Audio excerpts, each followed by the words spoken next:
¿Están viendo? Sí, está un poco, pero medio detenida la imagen. A ver. Tendría que verse bien. No se ve bien, se ve medio borroso, Lo voy a volver a compartir. por favor.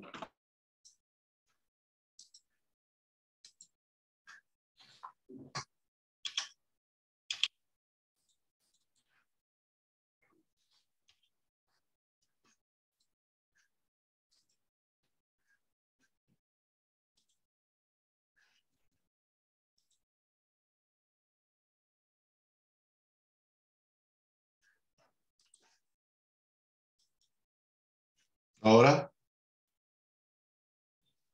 Ahora sí está mejor, está mucho mejor. No sé si le parece, doctor, lo puedo presentar para poder dar inicio. perfecto, no hay problema. Bueno, primero que nada, muy buenas noches, doctor, muy buenas noches a todos los presentes de esta jornada en gestión de calidad. Tenemos como expositor especial invitado al doctor Hugo Carvajal Oviedo. Él es el presidente de la Sociedad de Medicina Legal y Forense, filial Chuquisaca. Así también cabe resaltar que es auditor médico, perito en medicina legal, exdirector del Instituto Gregorio Pacheco, como también tiene una amplia experiencia en lo que es la cátedra, tanto de pre como posgrado. Entonces, doctor, cuando usted guste, podemos dar inicio a la exposición. Muy bien. Buenas noches, colegas. Bueno, lo que se me ha encomendado, bueno, primero agradecerle, licenciado Toro, por la confianza en este nuevo curso. En estos 2 jornadas vamos a estar con todo lo que es el manejo del expediente clínico y mañana con auditoría en salud para el primer y segundo nivel, que es lo que se me ha encargado. Entonces, lo primero que vamos a ver es el manejo del expediente clínico y otros documentos médico-legales, que si bien es parte del expediente clínico, lo estamos separando. Estoy hablando del certificado médico, del certificado de función, de la receta, ¿no? Como documentos que también tienen una trascendencia legal. Entonces, comenzamos con lo que ya es el expediente clínico. Y el expediente clínico, obviamente, es la mejor herramienta para medir la calidad de la atención en salud. Es el reflejo de la calidad de atención en salud. No solo la atención médica, de la atención en salud. Todo el equipo de salud tiene su registro en el expediente clínico, tanto como los compañeros de enfermería, fisioterapia, nutrición, laboratorio, porque tienen los informes, imagenología, absolutamente todo el equipo de salud tiene un registro en el expediente clínico. La norma del expediente clínico es una guía que nos permite actuar en el acto médico, en el acto de enfermería, en el acto de bioquímica, o sea, en el acto del personal de salud, en apego a la normativa, en la ley. Por favor, les voy a pedir que silencien sus micrófonos. O si el licenciado Cristian, usted está a cargo, le voy a pedir eso. Entonces, debe ser manejado como el más fiel de nuestros amigos, pero también debemos estar preparados, si no lo hemos manejado bien, como el más cruel de nuestros enemigos. Y tenemos que asumir, como siempre les he dado en diferentes charlas, porque he estado revisando quienes están presentes y hay algunos colegas conocidos que seguramente están en algún otro curso. Y siempre se los digo, lo que no está anotado no se hizo. O sea, lo que no se anotó, no se realizó. Por más que, bueno, me digan, no, pues yo lo hice, pero me olvidé registrar. No, lo que no se anotó no se hizo. Se asume eso. Entonces, el expediente clínico tiene objetivos en su manejo, permite una adecuada comunicación a los profesionales de salud. Puede que yo esté saliendo de una guardia a las 8 de la mañana porque tengan que hacer algo. Y el colega por alguna emergencia, el tráfico, lo que sea, llegó justo 8:05. El cambio de guardia es muy rápido. Pero si el expediente clínico está bien diligenciado, entonces yo tengo en la lectura de las evoluciones, en la lectura de todo el registro, de órdenes médicas y demás, tengo una muy buena comunicación entre los colegas del equipo de salud. Si yo voy al reporte de enfermería, me entero qué ha hecho mi colega, si realmente ha ido, ha hecho la visita, se ha hecho la curación y demás, al margen de que él haya evolucionado, ¿no? Y haya registrado. Nos permite dar continuidad al seguimiento, al tratamiento, a la evolución del proceso salud-enfermedad.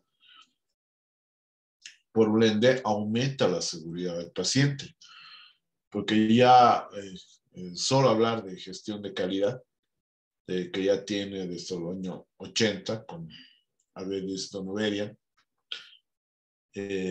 nosotros hemos comenzado a hablar a nivel Bolivia y a nivel Sucre, Chuquisaca, desde más o menos 2012 o 13. Pero esto ya se hablaba en la década del 80, porque ya en la década del año 2000, o sea, 20 años atrás, se habla de la seguridad del paciente. Y obviamente va a mejorar la toma de las decisiones que haga el equipo de salud. Entonces, el expediente clínico también tiene algunos usos y propósitos. Nos permite tener un registro clínico ordenado, permite la enseñanza, permite la investigación.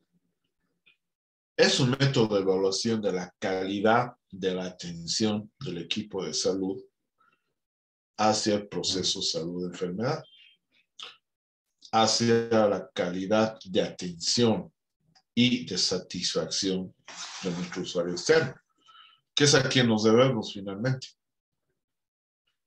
Es un documento administrativo, definitivamente. Los costos, todo lo que se ha invertido en cuanto a productos en el segundo nivel o en el tercero del SUS está registrado en el expediente clínico. Es un documento médico-jurídico, es un documento médico-legal, definitivo. Y es la mejor fuente de información estadística.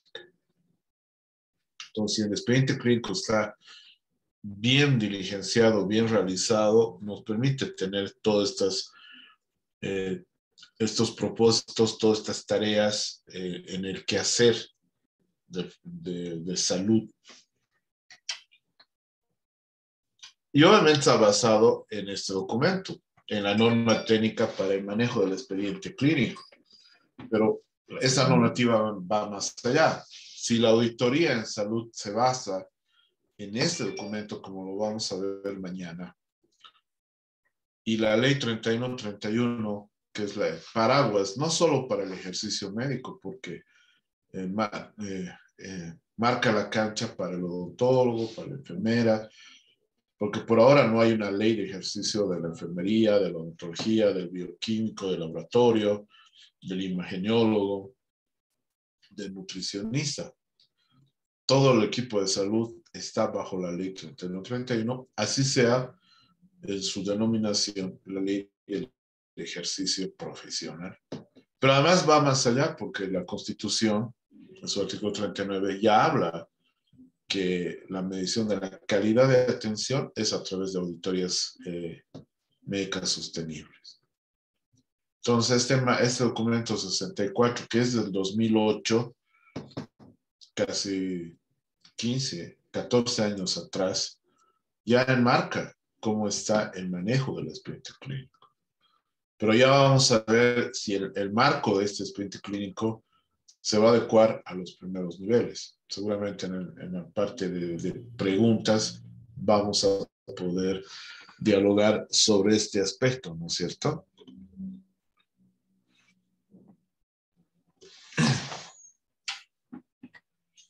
Pero hay 3 normas que todo personal de salud no solo debiera conocer, debería dominar.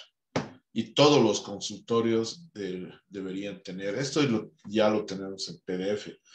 Incluso en Google lo pueden bajar. Que es el documento 63, el manual de auditoría y norma técnica, que está al cambiarse, pero no se ha cambiado todavía. Hay un borrador y ya de norma de auditoría, que hemos participado en su elaboración hace 2018 más o menos. 64, que sigue vigente, la norma técnica para el manejo de expediente clínico, que personalmente sí tendría que revisarse. Es una buena norma, pero para el segundo y tercer nivel. Habría que trabajar alguno para el primero. Vamos a ver más adelante por qué. Y la 65, la obtención del consentimiento informado, que sí está establecido por la ley 3131 en los derechos y deberes del paciente y del médico, que también extrapola al personal de salud. Ya la Constitución, en su artículo 44, habla de que todo paciente no podrá ser sometido a un examen médico de laboratorio sin un consentimiento médico debidamente informado. Entonces, y hablando de este preámbulo, hablemos del expediente clínico. Y el expediente clínico, pedagógicamente, tiene 3 partes, porque se tiene la unicidad del expediente clínico, o sea, es único. Si pertenece a Juanito Los Palotes, el expediente clínico, desde emergencias hasta consulta externa y hasta hospitalización, es uno. Tiene una sola numeración que, de acuerdo al SUS, en algún momento se va a tener que llevar el número de la cédula de identidad para evitar dobles registros, por ejemplo. Todavía estamos avanzando a aquello. Entonces, se divide en contenido asistencial, un contenido general primero, que se subdivide en 2, en un contenido asistencial, que es 80% de todo el expediente clínico, que son todos los documentos del acto del personal de salud, especialmente del acto médico, del todo el personal de salud, en el proceso salud-enfermedad. Entendiéndose que el proceso salud-enfermedad está desde el momento de la prevención, diagnóstico, tratamiento y rehabilitación. O sea, prevención y diagnóstico de la enfermedad. O sea, prevención, diagnóstico y tratamiento de la enfermedad y rehabilitación del paciente. Porque la promoción es de la salud, ¿no es cierto? Un documento administrativo que nos permite tener los datos generales que recibe la administración para el cobro, para la estadística de cuántos días ha estado, qué ha gastado, o sea, es una parte general. Hay un contenido específico, que son las 7 partes que vamos a explicar, y un contenido adicional, que justamente es esa 7ª parte que no ingresa a lo que ya les voy a explicar a continuación. ¿Qué tipos hay dentro del expediente clínico? O sea, les vuelvo a repetir, el expediente clínico es uno, es único.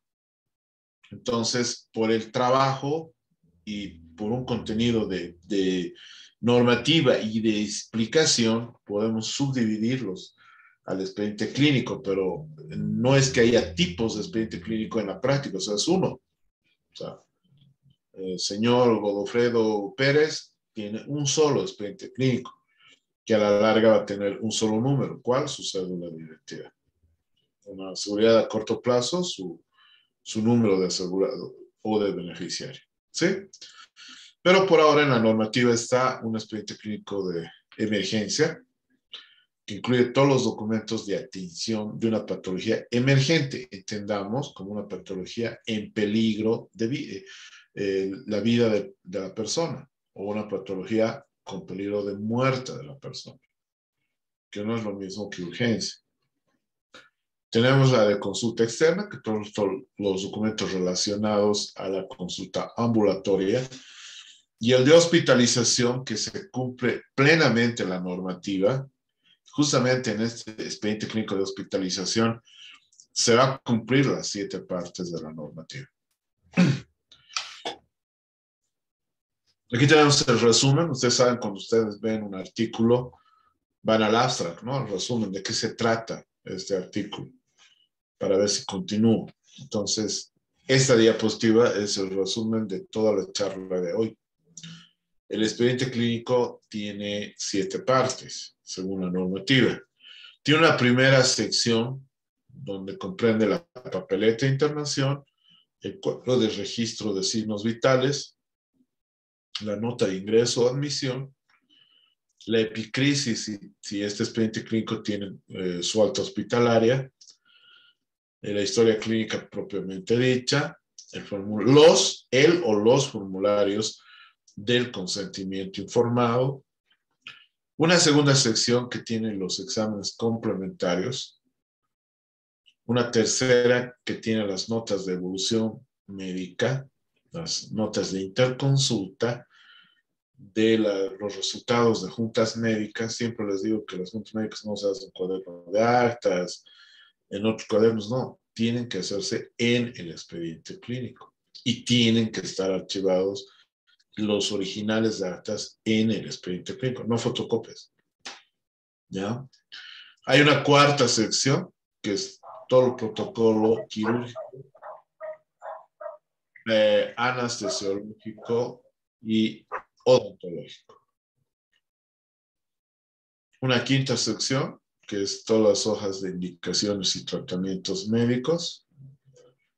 Una sexta sección que son los documentos de enfermería, o sea, las notas de evolución de enfermería, las notas de registros de tratamiento y del balance hidroelectrolítico, y todo lo que no entra en estas 6 partes entra en esta séptima, ¿no?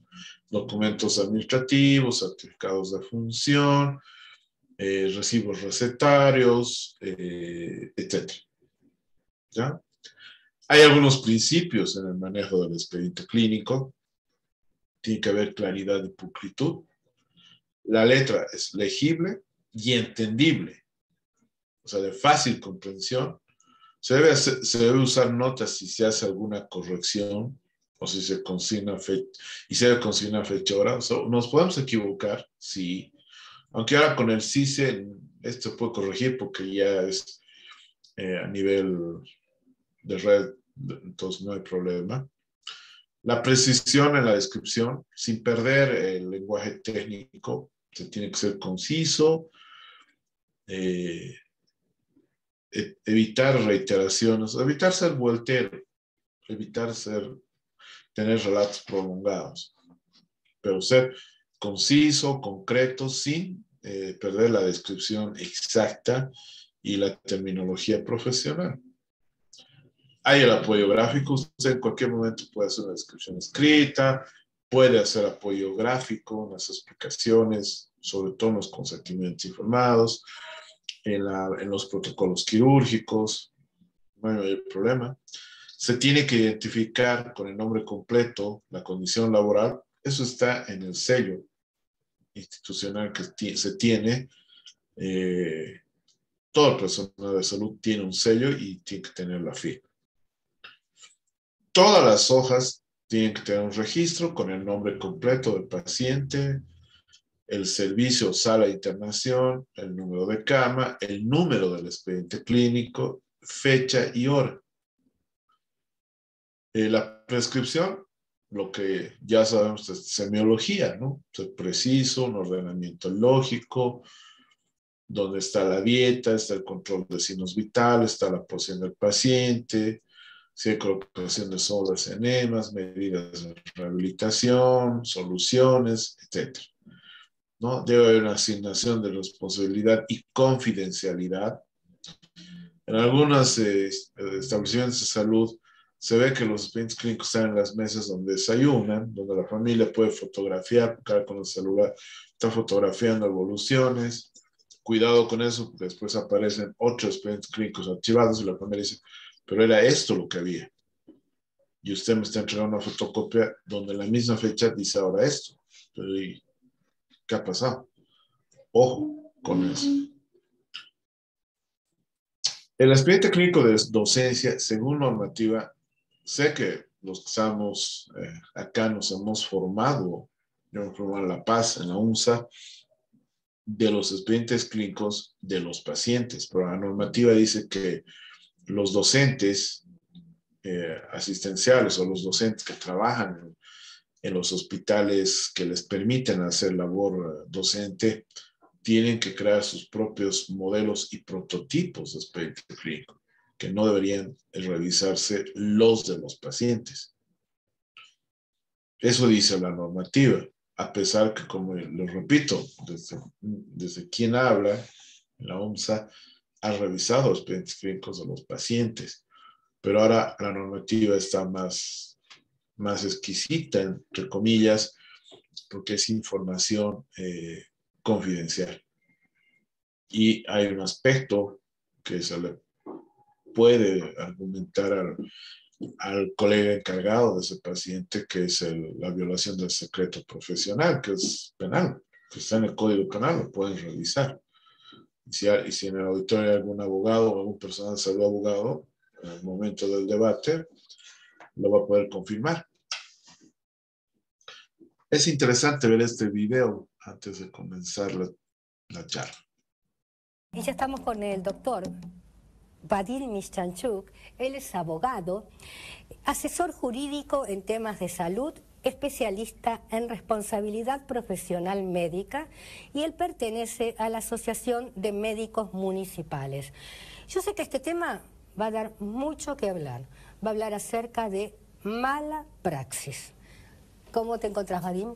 ¿Cómo estás, Ana? Un gusto tenerte en el programa. Igualmente estar acá con ustedes. Y para hablar de un tema que no se habla mucho, no sé si se teme, si no se sabe, si se desconoce. Mira, es un tema tabú, porque involucra muchas cuestiones. La verdad es que yo prefiero, en vez de hablar de mala praxis, prefiero decir que estamos frente a una situación que se viene dando, un aumento en la cantidad de juicios contra los profesionales de la salud, y esto se debe, y voy a retomar un poco parte de lo que dijiste al comienzo del programa y lo que hablábamos antes de empezar el programa, se debe a que hay una ruptura en la relación médico-paciente y se debe a que no se trabaja en la prevención. Vos bien lo dijiste cuando empezaste recién el programa, hay que trabajar sobre la prevención, porque los juicios de mala praxis tienen dos lados: la supuesta víctima de la supuesta mala praxis y el profesional de la salud víctima de un juicio, que no es nada grato para un profesional de la salud vivir 5, 7 o 10 años sometido a un proceso, civil o penal. Entonces me parece que hablar de mala praxis nos tiene que llevar a dar un paso más adelante. Estamos en el año 2014. Esta problemática empezó hace mucho, allá por los años 60 en Estados Unidos, y tuvo su eclosión acá en la década del 80, 90. Tenemos que hablar de prevención, Ana María, y tu programa y vos sos especialista en eso y en los problemas de la sociedad que tienen que ver con la salud. Y hablar de prevención nos tiene que llevar a hablar de el error médico, no como un tema tabú, porque a veces el error médico no tiene nada que ver con la mala praxis, tiene que ver a cuestiones de infraestructura, cuestiones de insumo, cuestiones de mucha demanda, mucho paciente para poco médico, y para un sistema de salud que ha roto la relación médico-paciente. Tanto el público como el privado, los sistemas estoy hablando, se han alejado de esa relación del médico de cabecera. Entonces hay que hablar de prevención, hay que hablar de error médico. El error médico está descrito en toda la bibliografía médica, hay que informarle al paciente, y hay que hablar de la seguridad del paciente. Y con todo eso yo creo que vamos a ir bajando la conflictividad que existe hoy entre los pacientes y los médicos. Bien, Vadim, ¿vos pensás que actualmente hay más juicios de mala praxis? Sí, año tras año, por trabajar en la Asociación de Médicos Municipales y por tener dedicación exclusiva a temas de responsabilidad profesional médica, te digo que sí, que año tras año sube la cantidad de juicios civiles y penales. ¿Por qué? Porque hay más, de pronto más operaciones, más asistencia, más qué, o menos qué. Te digo, no hay más errores médicos, no hay más prácticas que se alejan de la buena práctica, eso te lo puedo asegurar. Bien. Lo que hay es una ruptura entre la relación entre el médico y el paciente, hay una sociedad más conflictiva, hay una sociedad más querellante, hay una sociedad que exige más el cumplimiento de sus derechos y hay una sociedad tendiente a judicializar las cuestiones. Y más agresiva. Mucho más agresiva, lo hablábamos en programas anteriores, la violencia que vemos en los hospitales. Sí. Todo eso es un combo explosivo que lleva a que las demandas y las denuncias por mala praxis aumenten. Por eso es que este tema no hay que esconderlo abajo de la alfombra, hay que hablarlo.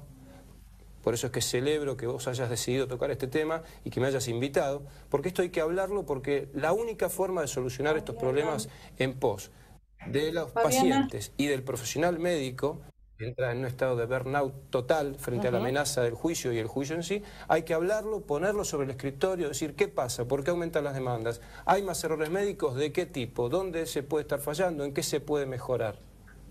Así que sobre eso hay que trabajar, por eso es que acepto tu invitación para seguir trabajando en estas cuestiones. Vadim, por ejemplo, vos como abogado, ¿no? Si tenés que defender un caso de mala praxis médica y vos no estás seguro o desconfías, ¿no es cierto?, de la veracidad de los hechos que te relata el profesional, ¿qué haces? Mira, yo soy ex empleado de la justicia penal de la capital federal y hace 14 años que trabajo para los profesionales de la salud, siempre en defensa del profesional de la salud, no solo de los médicos, sino de obstétricas, licenciados en psicología, etcétera, etcétera. ¿Qué hago cuando afronto un caso? Mira, un viejo abogado penalista dice que el abogado es el primer juez de la causa. Y lo que hago es estudiar, lo que debemos hacer cuando nos enfrentamos a conocimientos que no son de nuestra materia. Es decir, yo soy abogado, soy especialista en leyes y en jurisprudencia. ¿Qué hago? Estudiar. ¿Qué hago? Consulto. ¿Qué hago cuando dudo de la veracidad de lo que dice a quien voy a defender? Bueno, en principio te quiero decir que leo la historia clínica, cotejo los dichos del profesional con lo que surge de la historia clínica, porque en la historia clínica no solamente están las evoluciones de ese profesional, están las evoluciones del que vio al paciente antes y del que vio al paciente después, con lo cual yo puedo cotejar toda esa información y llegar a una conclusión.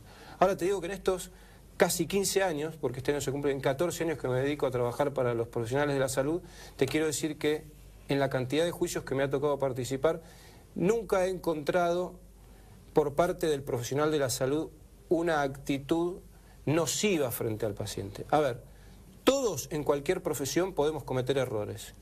Y eso no significa que haya mala praxis. ¿Que me ha tocado defender casos de errores médicos? Sí, por supuesto. Claro, cuando uno dice errores, ¿no es cierto? Un error de una empleada administrativa, bueno, se rompe el papel y ya está.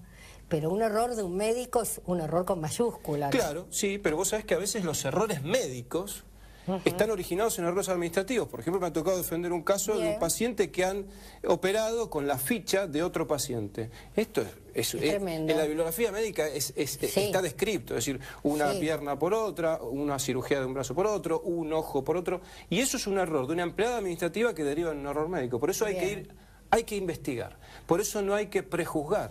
Por eso no hay que decir mal resultado igual mala praxis. No, mal resultado, bueno, veamos qué pasó. Pudo haber habido un error médico. ¿Qué especialidad suele tener mayores juicios? Bueno, históricamente... porque la cirugía estética está bastante en este momento cuestionada, está bastante vapuleada, pero el paciente de la cirugía estética es muy particular también, es muy particular. Pero vamos a las líneas generales. Históricamente la especialidad que mayor cantidad de juicios tiene es la obstetricia, porque son dos pacientes y por las expectativas que se ponen en ese nacimiento, ¿no es cierto? Es decir, que históricamente la obstetricia es la que lidera generalmente las estadísticas. Después sigue la cirugía general por el típico caso de cuestiones que tienen que ver con un abdomen agudo quirúrgico que por ahí se confunde con un abdomen agudo clínico y la cirugía por ahí se demora, pero es una injusticia a veces hablar de mala praxis. No, mal resultado, veamos qué pasó y a veces las causas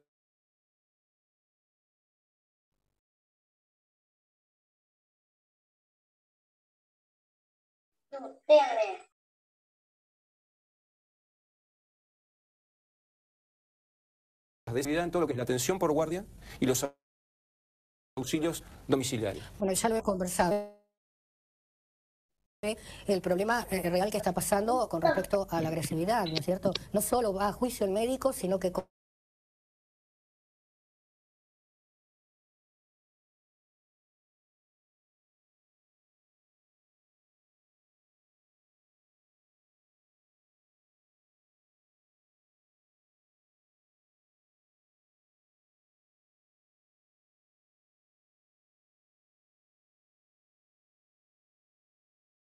¿Qué pasó? ¿Se fue el internet?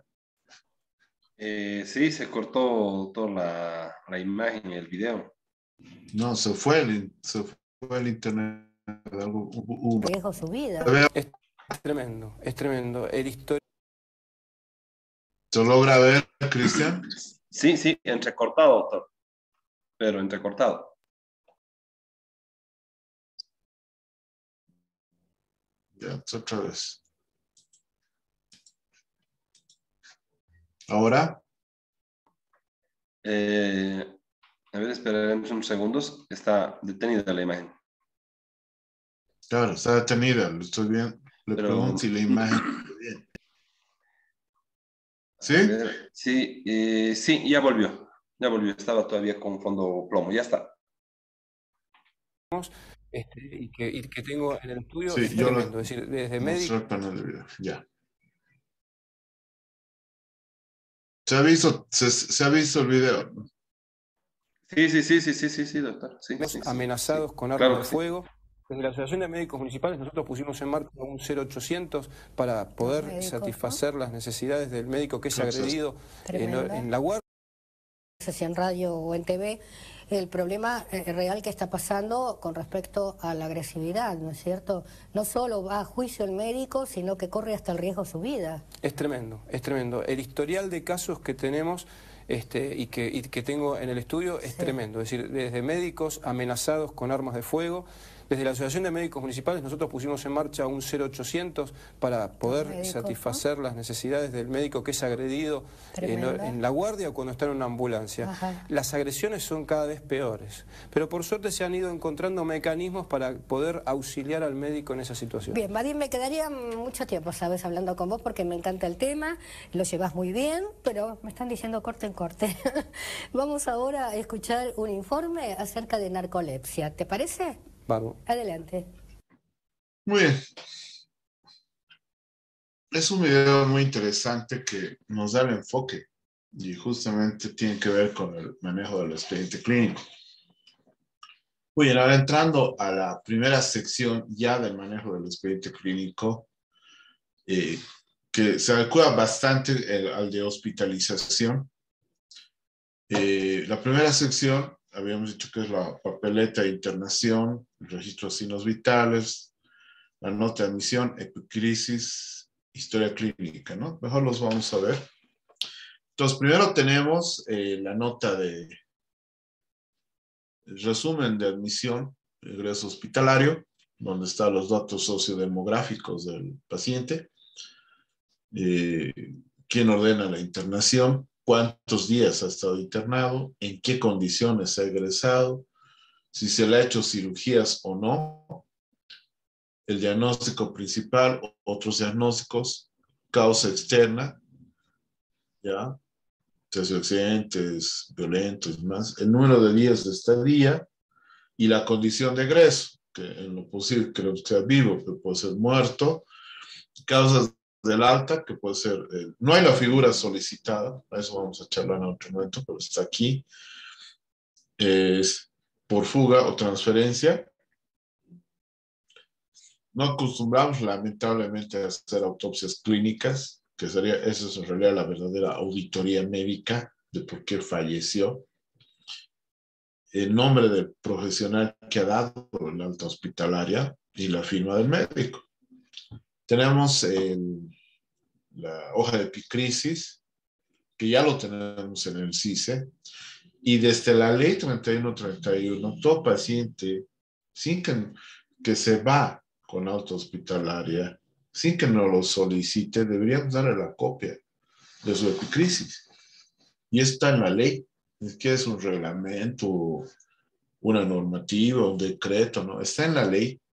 Y la ley está por debajo de la Constitución y por encima de cualquier otra normativa posterior. No lo estábamos cumpliendo. No sé cómo están. ¿Ya? Entonces, en la institución que trabajo, bueno, hay, en la parte de agudo se da alta hospitalaria, no sé si se le está dando la epicrisis, ¿ya? Pero se le debe dar la copia. El sí se lo tiene, o sea, pueden imprimir, porque antes era el gasto de las copias, ¿no es cierto? Ese es el, bueno, ya vamos a charlar qué problema es eso en el primer nivel o en las áreas desconcentradas, pero si él sí se lo tiene y es un red que está en todo lado, entonces ya lo pueden imprimir. Tenemos el diagnóstico de ingreso, anamnesis y el examen físico. Es un resumen, por si acaso. Hallazgos de laboratorio y rayos X. Aquí quieren transcribir los valores del laboratorio, no. Son comentarios clínicos. Si se le ha hecho alguna cirugía, diagnóstico postoperatorio, la evolución y las complicaciones, el diagnóstico con el que está, con el egreso, con el que se está yendo, condición y tratamiento y referencia al final de dar alta, ¿no? Y pronóstico. María, su micrófono, por favor. Y pronóstico. ¿Sí? Y bueno, no hacemos, pero si hiciera diagnóstico de autopsias clínicas, toda la autopsia. Y aquí sí tiene que estar llenado la fecha, nombre del médico que dio el alta hospitalaria, la firma y el número de la matrícula profesional. Perdón. Este es el cuadro térmico o cuadros de signos vitales, perdón. Este es un documento manejado por enfermería. Me adelanto a decir que la sexta parte es documentos exclusivamente de enfermería. Este es el único documento de la primera sección que es manejado por enfermería, ¿no? Entonces esto ya lo conocemos, lo hemos visto en semiología, no hay mucho comentario. Los consentimientos informados. ¿Dónde encontramos los formularios? En anexos de la normativa que les mostré. Ahí están los formularios de los consentimientos informados. Tenemos el de hospitalización. Obviamente se lo puede adecuar a la forma de trabajo de cada hospital, pero manteniendo el aspecto general que tiene en su estructura en anexos de la normativa. Está desde que se acepta, por ejemplo, en el hospital, caso Hospital Santa Bárbara y algunos hospitales son hospitales de enseñanza que van a tener que tener algún estudiante o algún interno en la parte de la revisión del paciente. Obviamente no 20 o 10 estudiantes, ¿no? Como en algún momento se hacen las visitas médicas, que ya el de atrás, el estudiante de atrás está con su celular porque ya no ve absolutamente nada. Eso también hay que normatizar. O normar, perdón. ¿No? Entonces está si acepta ser internado, si acepta ser informado de lo que acontezca durante el curso de su enfermedad, porque puede haber un paciente que diga que no, que le digan a sus familiares, pero que aquí lo diga. ¿Sí? Si da consentimiento a someterse a interrogatorios y exámenes físicos que permitan ver la causa de su enfermedad, que se acepta someterse a exámenes clínicos como controles y tratamientos rutinarios que ejerce el personal de enfermería. Entonces aquí se acepta, entonces no en cada procedimiento de enfermería van a ser firmar consentimientos informados. Se acepta que se le coloquen sueros o inyectables, catéteres, ¿no? Si hay que pueden provocarle molestias, ¿no? Irritación o equimosis. Entonces, se acepta colocación de sondas o catéteres. Se acepta que se tomen muestras para examen de laboratorio. Que se le haga exámenes de radiografía y ecografía. Entonces, aquí ya está aceptando exámenes de gabinete y estaríamos cumpliendo lo que dice el artículo 44 de la Constitución. Este consentimiento informado lo tiene que hacer firmar no el residente ni el interno ni la enfermera, tiene que hacerlo firmar el médico tratante. Ya, aquí está el nombre y apellido de la persona que obtuvo el consentimiento, la firma y la huella del paciente y la firma y la huella de algún responsable familiar que puede servir testigo, el lugar y la fecha. También tenemos otra ficha que es la de consentimiento informado para intervenciones quirúrgicas, médicas y odontológicas.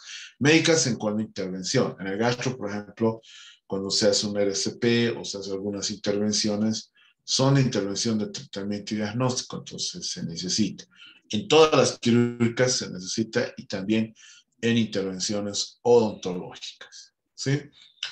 Entonces, nombre del paciente, todos los datos sociodemográficos y el expediente clínico, la intervención quirúrgica, la utilidad de la intervención, los beneficios de la intervención, qué contraindicaciones puede tener la intervención, qué riesgos y peligros pueda tener. La lectura de esta ficha ha sido acompañada de una explicación clara. No decirle lea y que no entienden, no, tienen que explicarle. Ahora ustedes dirán, ¿qué falta de diseño? ¿Por qué han dejado este espacio? No, es porque usted tenga que explicarle con dibujos a algún paciente que por ahí no lea muy bien y no entienda. Y su grado de instrucción, mal llamado grado cultural, no tiene nada que ver la cultura con eso, sino su grado de instrucción no le permita entender o leer esto. Entonces usted tiene que explicarle con esquemas. Para esto este espacio. Nombre y fecha, si estoy de acuerdo o no estoy, porque pueda no estarlo y no se lo va a obligar. ¿Ya? Asume, tiene el principio de autonomía bioética y la Constitución le permite, si no quiere, rechazar el procedimiento, siempre y cuando no se trate de una patología emergente, en donde ponga en peligro la vida de la persona, del paciente.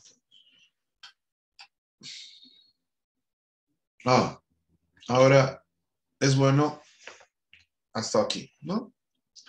Ahora es bueno tomar ejemplos de los hospitales. A mí, gracias a Dios, he podido estar en casi el 80% de los hospitales de tercer nivel de Chuquisaca.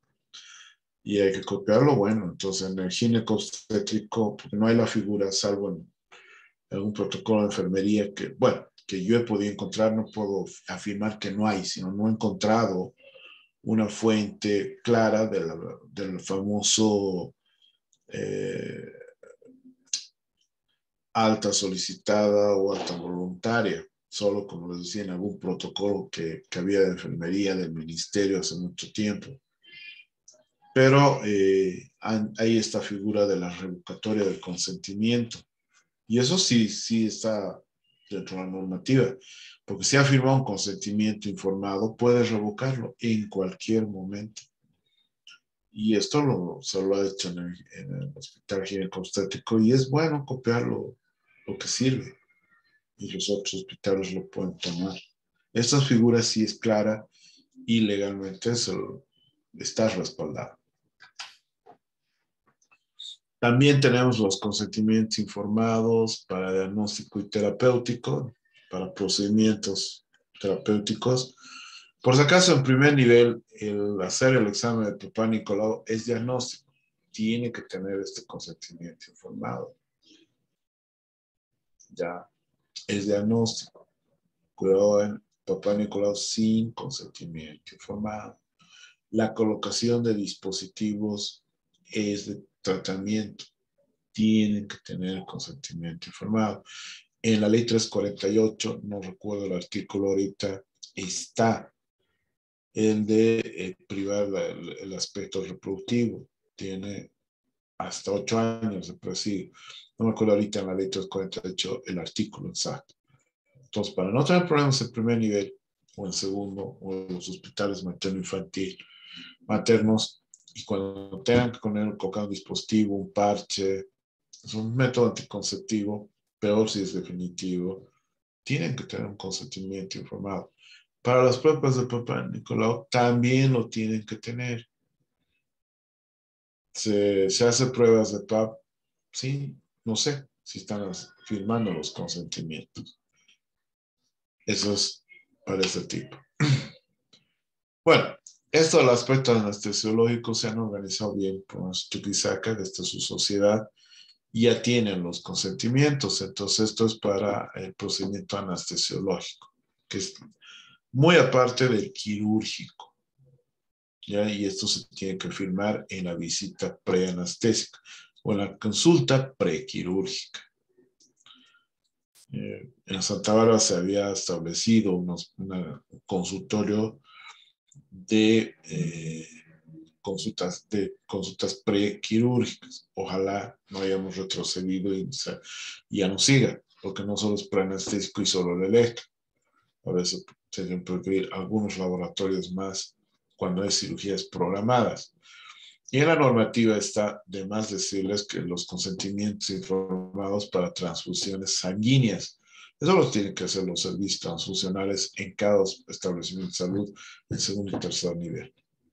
Hay una normativa específica para esto. Muy bien, hasta ahí toda la primera sección. La segunda sección son las hojas de los informes complementarios. Es esta hoja. Los colores están aleatoriamente, no dice la normativa que pongan amarillo, pongan verde, pero es una manera de separarlos y sería ideal que se mantenga eso. Es, por ejemplo, aquí ustedes ven, segunda sección, verde, hojas de estudios complementarios. Hay que ordenarlo del más antiguo al más nuevo, de abajo hacia arriba. En algún hospital, y en la Seguridad Social, creo, no me acuerdo si es en Chuquisaca o a nivel del país, me han preguntado si lo puedo ordenar en una hoja de laboratorios, en otra anatomías patológicas y en otras informes de imagenología. No hay mayor problema. Se puede adecuar, porque no están incumpliendo la normativa. Bueno, y en otros sí es tener un poco miscelánea, ¿no? Tener un informe de ecografía en el otro laboratorio, en el otro anatomía patológica y demás. Si van a tener una diversidad de informes, son separar las hojas nada más. En uno tener informes de ecografía, pegarlos. En otro tener los informes de electros, en otro tener los informes de patología y otros de laboratorio. No hay mayor problema. Esa ya es la organización intrínseca al tipo de trabajo en el establecimiento de salud. Porque toda normativa te da líneas generales, que para eso están sus gestores de calidad, que tendrían que ser deseablemente, dice eso la normativa, que mañana ya lo vamos a ver, auditores médicos, ¿no? Con formación posgradual. Entonces, justamente son los encargados a nivel de hospital, son los responsables del buen manejo del expediente clínico. Y ya con ellos coordinarán todo este aspecto y por el tipo de hospital que también se debe tener, ¿no? La tercera sección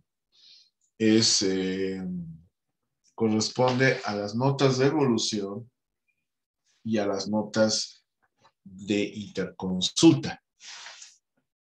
Mejor iremos con las hojas. Entonces, estas son las notas de evolución que aquí ven, que está de color azul, que deben llevar fecha y hora. Y obviamente utilizamos el clásico SOAP: subjetivo, objetivo, análisis y plan.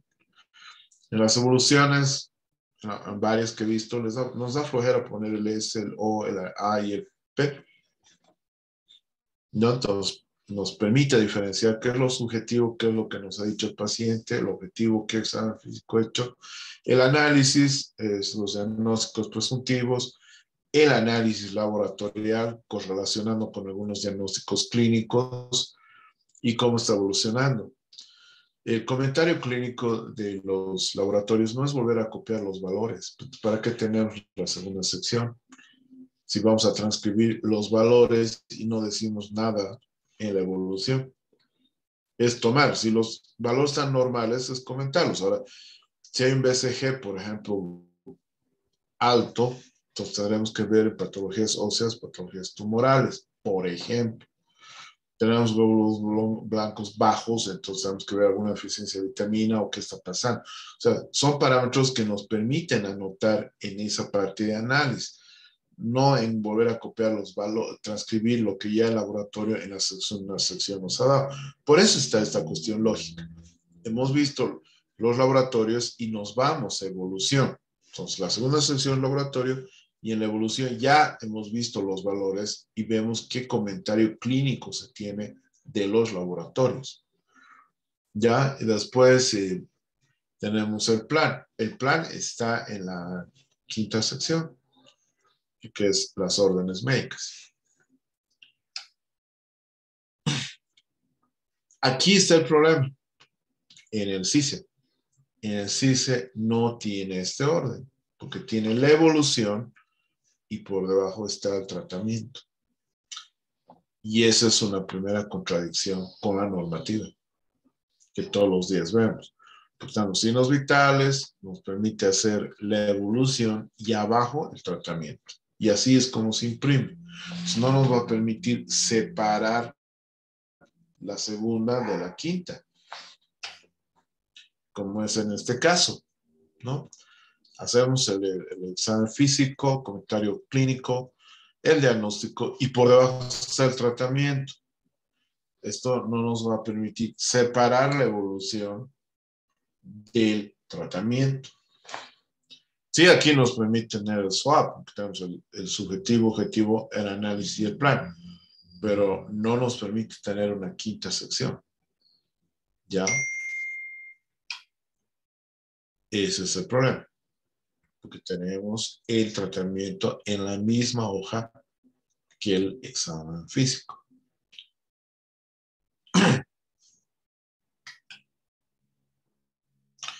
Después tenemos las hojas de interconsulta, donde algunos cambios, ¿no? Se tiene fecha y hora de la solicitud, porque por normativa se tienen para responder 12 horas máximo cuando se tiene una interconsulta programada, porque no existe la palabra rutinaria.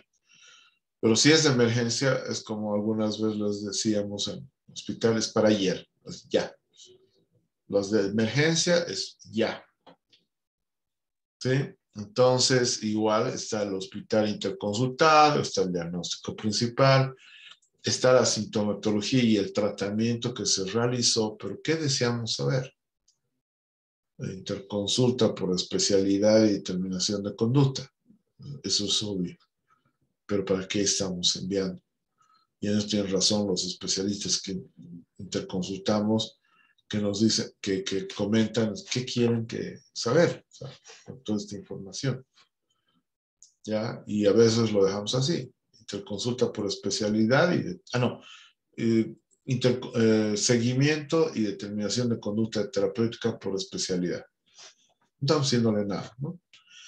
Y en el reverso, el especialista nos da los resultados de los exámenes que ha tomado, el diagnóstico clínico que él ha hecho y las recomendaciones y el tratamiento que propone.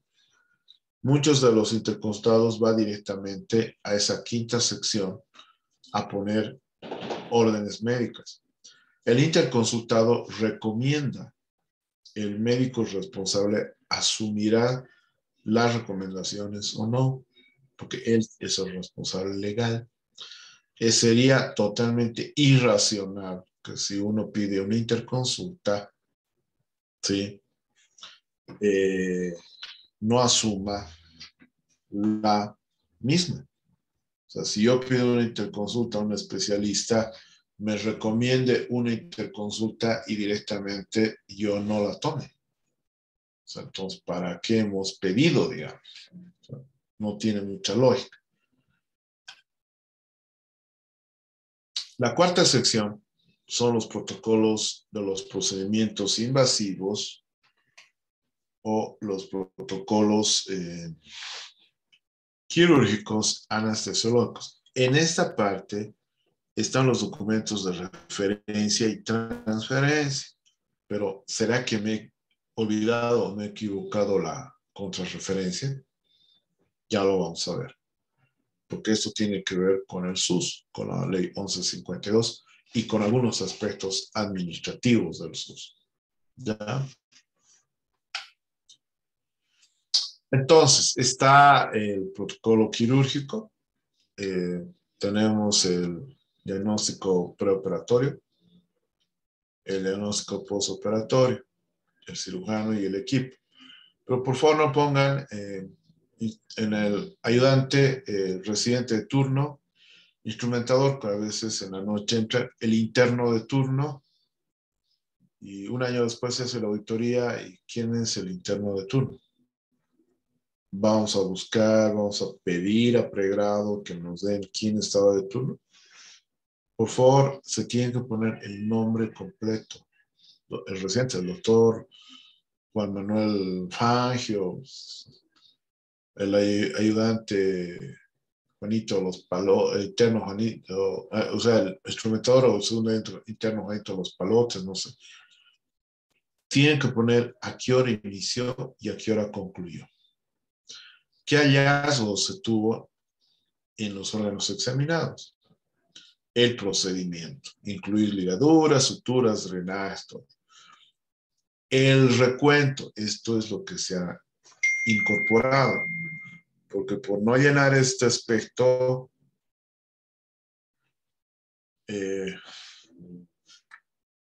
por no llenar este aspecto, se ha habido problemas legales. Entonces, es importante, conforme o disconforme, de instrumental quirúrgico, de gasas y compresas.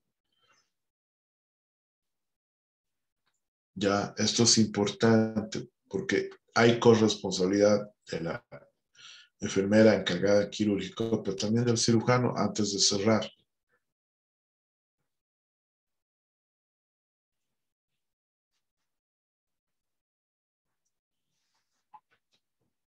Ya, si se hizo biopsias, bueno, anotar que biopsias.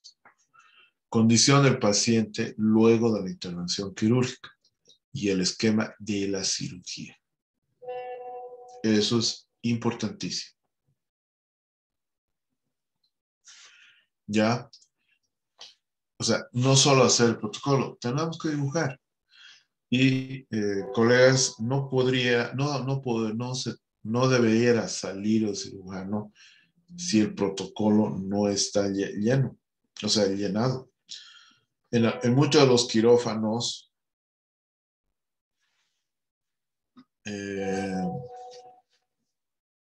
tiene ya la computadora. Entonces, tómense un café, normalmente sabemos que los residentes pueden llenar esto. Entonces, le puede dictar el protocolo. Pero el protocolo, así sea 2 de la mañana, debiera salir lleno. Porque se ha visto en muchos establecimientos de salud cuando se ha hecho auditorías, protocolos firmados, pero vacíos, en blanco. Entonces, por favor, hay que llenarlos. Fecha y hora en nombre del cirujano. Los datos de una consulta preanestésica, prequirúrgica, los datos de medición preanestésica, todos estos datos ya están revelados por los anestesiólogos. Datos dentro de la operación, los postoperatorios, condiciones y evolución postoperatoria, cómo ha salido a nivel postoperatorio, etcétera. Bueno, obviamente creo que ya han cambiado el color, ¿no? Ya no es amarillo, creo que es celeste y en otros rosado, pero básicamente es esto, los papeles de referencia. Está el original, va al establecimiento de salud que recibió la referencia. El segundo es el establecimiento de salud que realizó la referencia. Y el tercero es para el comité de referencia y contrarreferencia. Sabemos que por la ley 1152 ya las interconsultas y los exámenes de gabinete acompañan las hojas de referencia. ¿Sí? Bueno, y las contrarreferencias y o epicrisis. No se olviden ese aspecto, ¿no? Entonces, el original va al establecimiento de salud que se contrarrefiere el segundo, bueno, dice el amarillo, pero como les digo, ha cambiado de colores al receptor, y el otro comité de referencia y contrarreferencia. Y la hoja de transferencia que tiene dos condiciones: se transfiere de un establecimiento de salud a otro del mismo nivel de resolución, de segundo a segundo, de tercero a tercero, y dentro del mismo hospital de un servicio a otro, ¿no? De geriatría, de cirugía geriatría, de medicina interna geriatría, etc. ¿Ya? La quinta sección incluye las hojas de indicaciones médicas y tratamiento debidamente ordenadas y actualizadas, que están ahí, que ya hemos dicho que en el CICE, lamentablemente, esta sección desaparece con imprimir la historia con el CICE. Ese es el aspecto que hay que actualizar en la normativa, porque la normativa sigue vigente, pero el CICE parecía que va contra la normativa. Pero hay una instructiva desde los sedes, ya hace muchos años, que ya casi en 100% debería estar ya informatizado los servicios con el llenado del CICE. Entonces, tendría que ser así. Eso ya lo sabemos, el confort del paciente y demás, la manera de llenar desde las clases de semiología, ¿no? Y hay una sexta sección que es exclusivamente enfermería, aunque el cuadro de signos vitales de la primera sección está a cargo de las enfermeras. Tienen las notas de reporte de enfermería, que son notas de evolución de enfermería, notas de registro de medicamentos administrados y el balance hidroelectrolítico. Ahí están están las hojas de evolución de enfermería. Ellas utilizan. Heriberto, por favor, su micrófono. Ellas utilizan el SOAPIE, ¿no? El subjetivo, objetivo, análisis, plan, intervención, evaluación. Porque ellas tienen o sea, si nosotros tenemos un diagnóstico del CIE-10, ellas tienen el NAND internacional, un sistema de diagnóstico y también intervención. Entonces, esa es la manera de evolución de las enfermeras. Todas tienen que tener fecha y hora, todas tienen que tener firma y sello, como la parte médica. Exactamente igual. Tiene la hoja de tratamiento, que en realidad es esta, la que han decidido, donde está la fecha de ingreso, número de cama, el medicamento, concentración. Bueno, ahí hay un error, no es fecha de nacimiento, sino es fecha de vencimiento, ¿sí? La hora de administración en la mañana, firma y sello, o en la tarde o en la noche, si hubo tolerancia o no, ¿no? Entonces, es la hoja de administración y esta es la hoja de balance de líquidos o electrolitos o de ingeridos o eliminados. ¿Ya? Y la séptima sección es todos los documentos que no han entrado en estas primeras 6. Entonces están las epicrisis anteriores o de otras hospitalizaciones. Están todos los documentos administrativos, entre ellos están los recibos recetarios, están protocolos de autopsia, si se hicieran las clínicas, están los certificados de función, etcétera. Por ejemplo, acá están las hojas de las sesiones de tratamiento de fisioterapia, fecha y hora y su llenado. No tendría que llenar en hojas de evolución médica porque ellos tienen sus propias hojas, están aquí. También están los certificados de función, que ya los vamos a comentar. Están las hojas de certificados médicos. Están las hojas de trabajo social. Están las hojas de servicio de nutrición y dietoterapia, con la talla, índice de masa corporal, o sea, todo. Las dietas que sugerimos deberían salir justamente a la sugerencia de los nutricionistas después de una evaluación. Esto debería estar llenado en cada paciente. Muy bien, esa es la estructura que debería tener el expediente clínico de hospitalización, que es el que lleva las 7 partes de acuerdo a normativa. Pero ya vamos a ver que en el expediente clínico, en la norma del expediente clínico para consulta externa y para emergencias, tiene la misma estructura que acabo de darles, pero que no se adecua o no se aplica en la realidad de los expedientes clínicos que manejamos. Por ejemplo, en consulta externa manejamos el SWAP y que ahí mismo tienen que tener las órdenes médicas. En consulta externa estamos manejando el CICE, pero si manejamos normalmente son estas las hojas. Orlando Toledo, su micrófono, por favor.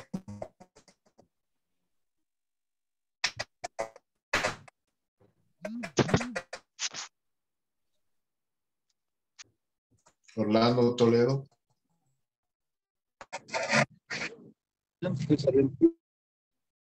Ya.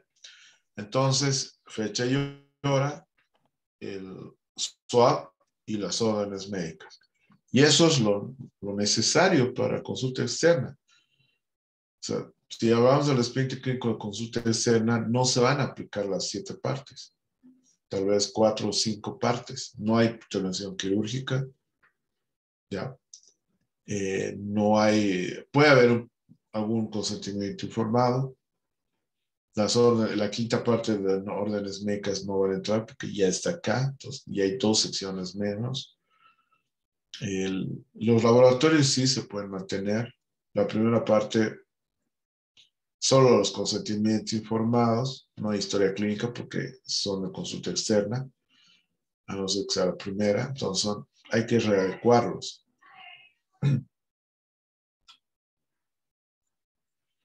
En caso de emergencia, menos todavía. Este es el que se utilizaba en el Santa Bárbara en caso de trauma. Se tienen los antecedentes personales y medicación, traumatismo, el análisis primario del ADC, el curso de ATLS, el A que es vía aérea, el B que es ventilación, C circulación, D que es déficit neurológico y E exposición. ¿Sí?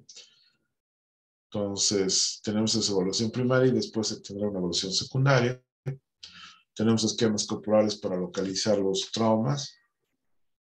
En esa vez que me tocó estar en el Hospital Santa Bárbara, hemos validado este expediente clínico de emergencias tomado como modelo del de Santa Cruz del japonés, con algunas modificaciones, que ahí se necesita, es para ayer, es ya, y se necesitan minutos, no vamos a tener para llenar. Entonces se tiene, por ejemplo, fecha, hora, el medicamento, la vía y el horario, ya. Incluso al lado la firma de la enfermera que ya ha aplicado en caso de paros, por ejemplo. Se tiene una evaluación clínica y la conducta terapéutica ya. Se tienen exámenes complementarios que ya se señalan directamente. Entonces, esta es la estructura del expediente clínico de los servicios de emergencia. Ya. Hablando del ordenamiento, paginación y foliado y archivo final, esta es la forma correcta que deberíamos archivar. Pareciera que se necesita mucho dinero, no se necesita voluntad, porque son NEPACO, son folders de cartulina y los separadores de colores. Y la voluntad de los archivos, los servicios de archivo, que tienen mucho trabajo, lo sabemos, de ordenar estas 7 partes, que incluso pueden ir hasta las salas. Cuando están sedes, y tengo que tener la satisfacción que la mayoría de los hospitales en salas, por lo menos de segundo, tercer nivel en Sucre y en provincia, y sobre todo en los establecimientos de salud de provincia, ya tenían ordenado desde la sala con carátulas estos expedientes clínicos. Pero lamentablemente no se van archivados con sus carátulas y los folders, o sea, en el archivo deberían pedir para poderlos tener así, porque en salas los tienen así.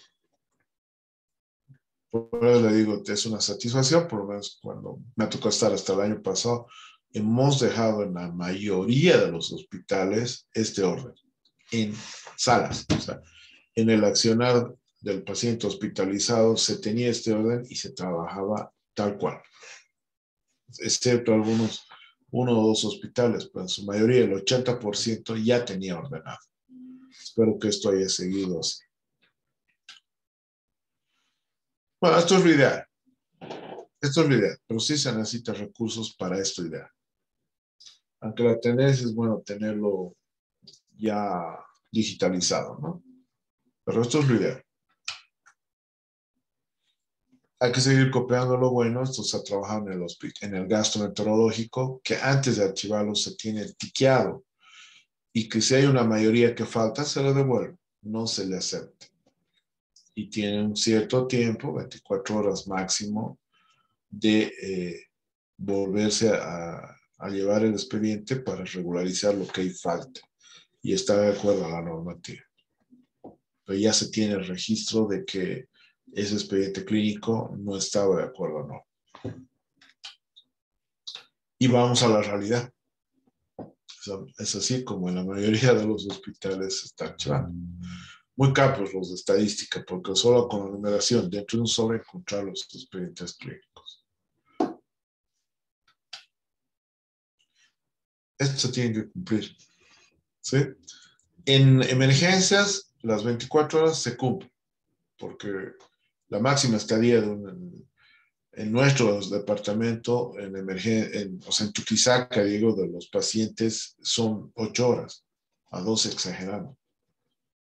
Sí, en los hospitales como el de Clínicas de La Paz, los servicios de emergencia han vuelto los servicios de internación, porque hay pacientes que están incluso una semana o 2 semanas. Yo he hecho el internado allá, no solo por el COVID, también había pacientes que estaban una semana internados, porque no había camas y servicios para trasladarlos. ¿Ya? En consulta externa también se cumple, porque durante el día regresan, tienen 24 horas. En el de hospitalización no se cumplía. Espero que haya mejorado.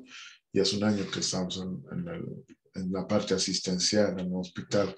Entonces, no sé, puedo hablar hasta mayo o hasta abril del año pasado que estaba en sedes como responsable de todo esto y de hospitales y de auditoría. Entonces, se tienen que cumplir 48 horas de la alta hospitalaria a estadística.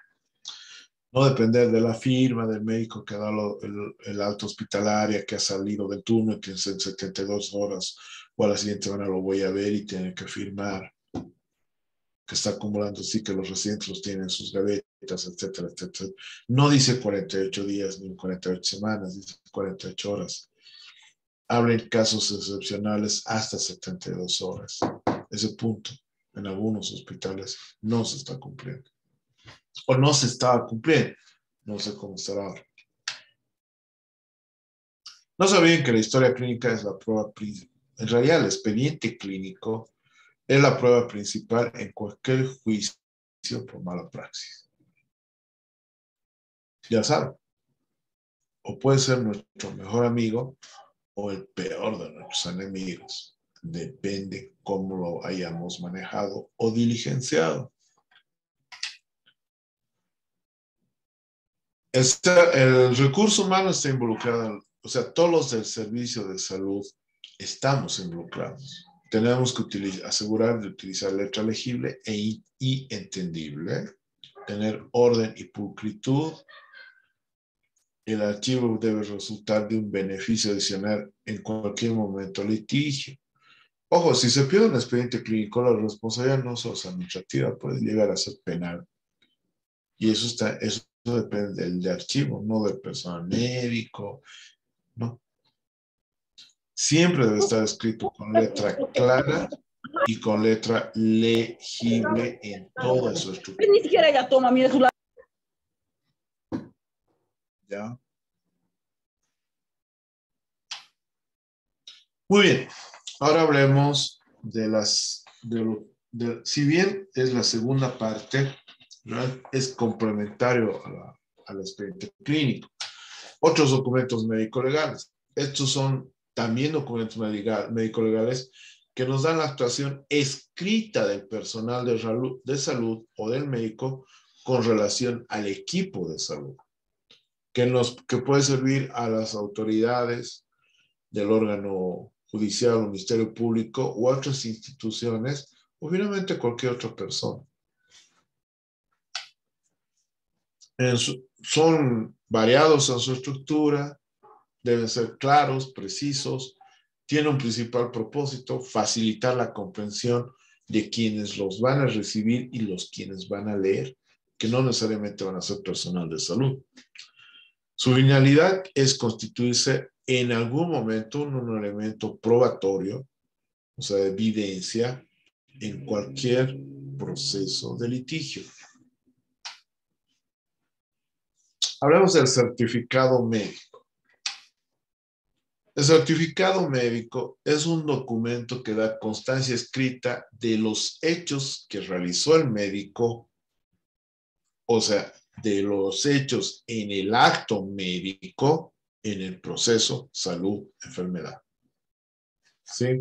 Puede ser incluido los exámenes clínicos, los de laboratorio, complementar todo lo que necesita para hacer diagnóstico, tratamiento y rehabilitación. ¿Sí? Es solicitado por la parte interesada, por el paciente. No necesita hacer una carta, no necesita hacer un memorial, no necesita. A solo solicitud. Sí, la norma dice escrito, incluso una carta hecha a mano. ¿Qué autoridades competentes pueden solicitar este certificado? El fiscal y el juez. Y solo el interesado. No puede venir la esposa, la cuñada. No. Saludos, Mauri. No.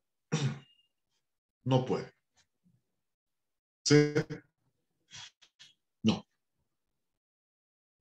Salvo que el paciente esté en estado de coma o en estado de inconsciencia y tenga una solicitud de autoridad competente para otorgar este certificado médico o cualquier informe. Solo la parte interesada o autoridad competente. Incluso los seguros han querido presionar o solicitar estos informes médicos, SOAD y demás. No pueden. Ya, a no ser que ustedes conozcan alguna otra normativa que se haya actualizado en estos meses, pero hasta donde yo sé, los seguros tampoco tienen que ser a través de autoridad competente. No por nota memorial de sus abogados, no son autoridades competentes. Fiscal y juez. Ni siquiera la policía es autoridad competente. Es autoridad de que se cumpla las órdenes de autoridad competente, caso de detención y muchas cosas. Este documento, el certificado médico, es dirigido a cualquier persona, a quien corresponda. Cuando se solicita certificado médico, el profesional en salud, o sea, el médico específicamente, queda relevado del secreto profesional. ¿Por qué?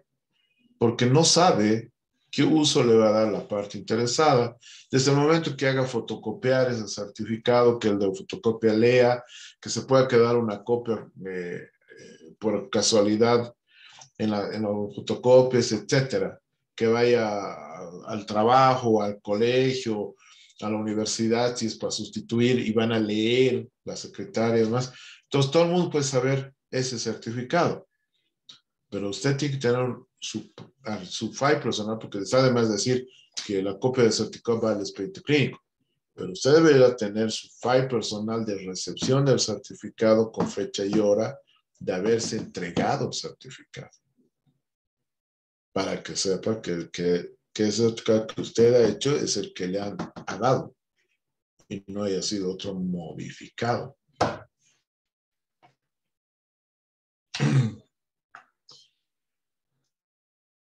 Es la estructura, sigue la estructura del certificado médico que en otrora, es el verde que se compró en los colegios médicos, que ahora el ministerio lo ha sacado, pero la estructura es parecida, si no es la misma. Es lugar y fecha de emisión del certificado, que pueden verlo acá, el nombre completo del profesional que realizó, ahora se pide solo la matrícula profesional, y este es el cuerpo mismo del certificado, que se les sugiere por si acaso.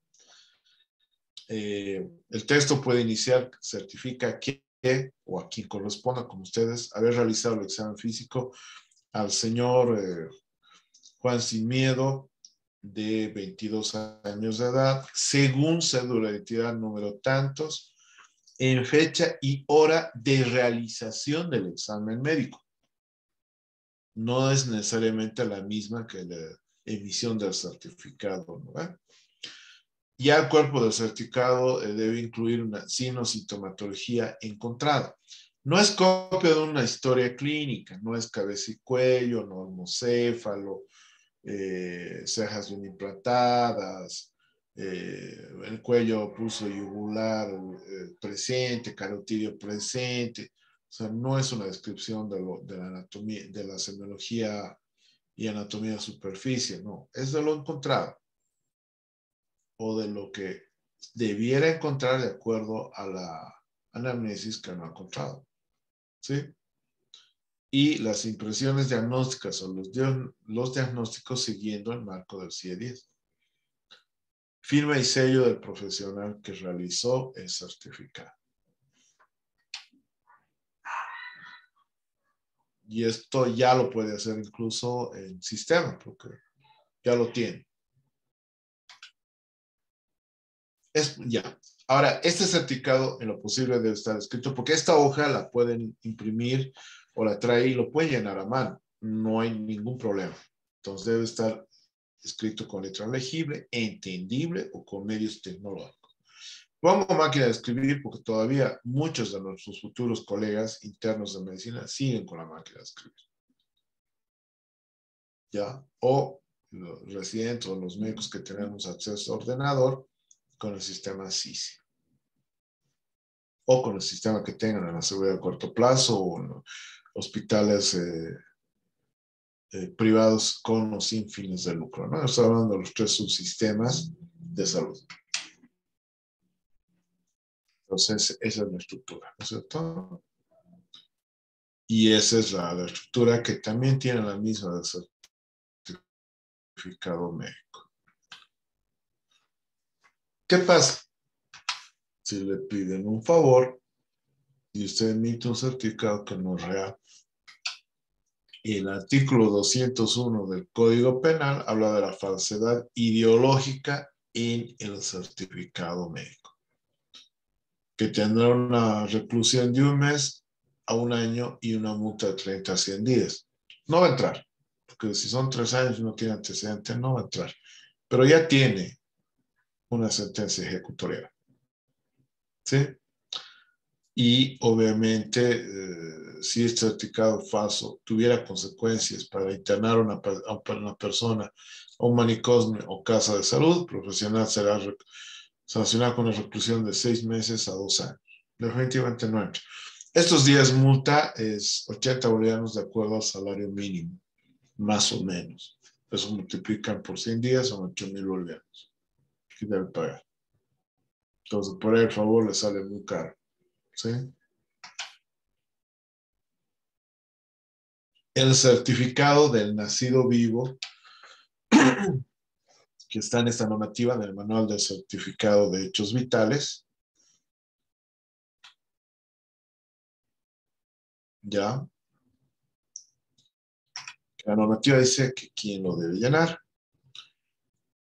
El certificado de nacido vivo para los establecimientos de salud de segundo y tercer nivel debe ser llenado por el profesional de salud que atiende al recién nacido durante el parto o cesárea o parto quirúrgico, que normalmente en tercer nivel es neonatólogo y que en el segundo nivel es el pediatra. Pero debe ser llenado después del mismo, o sea, después del parto o cesárea o en las primeras 24 horas. ¿Qué pasa a veces? Se le entrega a la semana o a los 3 días, porque se ha ido el colega del turno y tiene que esperar a que vuelva, que son 2 días después, para que le den certificado de nacimiento en el registro civil. Y dice 24 horas. Y no puede el otro médico de turno, ¿por qué? Porque no lo ha atendido y el de emergencia no lo puede dar porque no está en sistema, porque les dan clave desde el ministerio. Entonces, Y eso lo dice claro, que el certificado de nacido vivo debe ser llenado por el personal que atendió al recién nacido. En el primer nivel, el certificado de nacido vivo debe ser llenado por el profesional de salud que atiende al recién nacido durante el parto. Puede ser médico general, puede ser licenciado en enfermería, puede ser auxiliar de enfermería. Inmediatamente después del mismo o dentro de las 24 horas. Normalmente se lo llena en ese momento, en los primeros niveles. Los certificados de defunción, que dentro de la patología forense se debe certificar causa y manera de la muerte, que es la responsabilidad del médico que tiene el título de provisión nacional. Todo médico con título de provisión nacional tiene la obligación de llenar el certificado de función, dando la causa y la manera de la muerte. El certificado de función es un documento obligatorio que extiende al médico de planta o tratante, pero cuando fallece, al interior del establecimiento de salud. Hay un formulario expreso cuya copia debe quedarse en la séptima parte del expediente clínico, que ya se los he mostrado.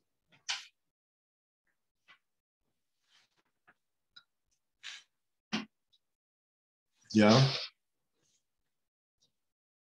Y el certificado, bueno, el certificado médico está dado por la OMS, que tiene causas determinantes, causas contribuyentes, el ABC, ¿no? Entonces, el ABC, dentro de las causas que determinaron la muerte, está A, que es la causa directa que provoca la muerte, B, que es la causa intermedia de implicaciones de la enfermedad, y C es la causa básica de la muerte, es la enfermedad fundamental que ha llevado a la muerte. Y en esto a veces no lo sabemos llenar y tiene que ser, esto es básico, tiene que haber una concatenación fisiopatológica. Si tenemos una causa básica, por ejemplo, una herida por arma blanca, por sección de la arteria ilíaca, digamos. La intermedia es una hemorragia aguda o un shock hipovolémico dependiendo del tiempo. La directa va a ser una hipoxia anóxica, por ejemplo. Entonces, concatena fisiopatológicamente.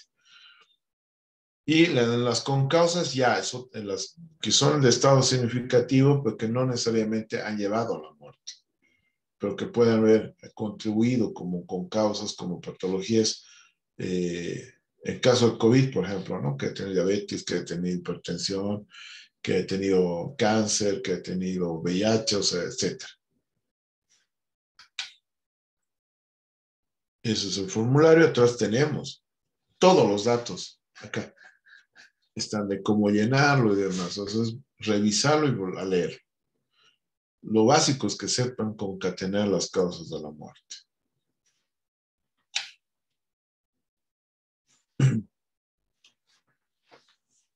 La receta médica o los recibos recetarios. Primero, ¿qué es la receta médica? Es la prescripción médica. Es un documento legal que avala la dispensación bajo prescripción facultativa. Dispensación por el profesional farmacéutico. ¿Qué fin tiene? Terapéutico, que emite el médico tratante o el interconsultado. También lo puede emitir el odontólogo, ¿no? Obviamente que emite, prescribe, perdón. El nombre completo del paciente, nombre genérico del medicamento, no dice comercial, genérico. Vía y cuidados especiales para la administración, concentración y dosificación, frecuencia y administración en 24 horas y la duración del tratamiento. Generalmente hay hojas que tienen un trazo para poder separar el recibo recetario, que ya es para el paciente, donde hay precauciones especiales para la administración del producto, indicaciones especiales para el paciente, y esto debe llevar la firma del prescriptor, donde está la firma completa, y el sello donde da la matrícula profesional, etc.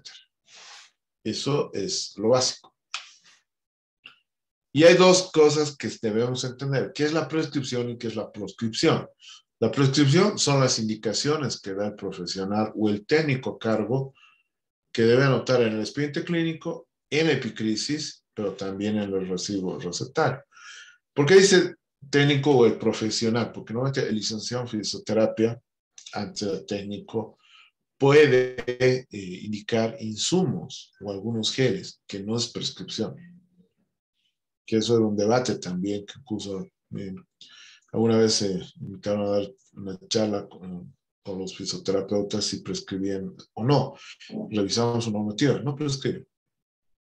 Pueden indicar, incluso el SUS les da para que dentro de los productos podamos descargar insumos o incluso algunos geles en tubos y demás, pero no prescriben. ¿Ya? Esto es extensivo, bueno, lo que habíamos dicho, ¿no? En epicrisis y demás. ¿Qué es la prescripción? Son las prohibiciones, son las contraindicaciones que establece el profesional o los técnicos durante el tratamiento. ¿Ya? Entonces, al igual que la prescripción, la proscripción, todos estos datos deben ser claramente informados al usuario. Es obvio, pero a veces no se lo hace. Y también el de farmacia debería darse el tiempo, no lo tienen a veces, de poder también aclarar algunos aspectos, ¿no? Antes de la dispensación. ¿Qué debe verificar enfermería antes de la administración? Primero el nombre genérico, ¿no? Del medicamento, la forma de presentación, la dosis, pero sobre todo vía y cuidados especiales antes de la administración. Por ejemplo, si puede provocar reacciones adversas, si hay reacciones alérgicas, si hay intolerancias, si puede haber complicaciones, etc. ¿Ya? Entonces ahí están los recibos recetarios, que está medio antiguito a qué hora hay, ¿no? Entonces están los diagnósticos y están la prescripción, la forma, la indicación y la cantidad. Tenemos el problema de que algunos productos no van con nuestro diagnóstico y con el que tiene que salir nuestro medicamento y tenemos que dar un diagnóstico de acuerdo al producto. A veces hay problema que dice un diagnóstico en el recibo recetario en la séptima parte, pero en esa evolución dice otro diagnóstico clínico, ¿no? Y eso hay que tener que aclarar porque conseguir una auditoría es importante. Bueno, ya mañana lo vamos a aclarar mejor. El deber de enfermería es velar por el estricto cumplimiento de indicaciones y administración del medicamento. Siempre. ¿Ya? Muy bien. Entonces, lo he cerrado. Voy a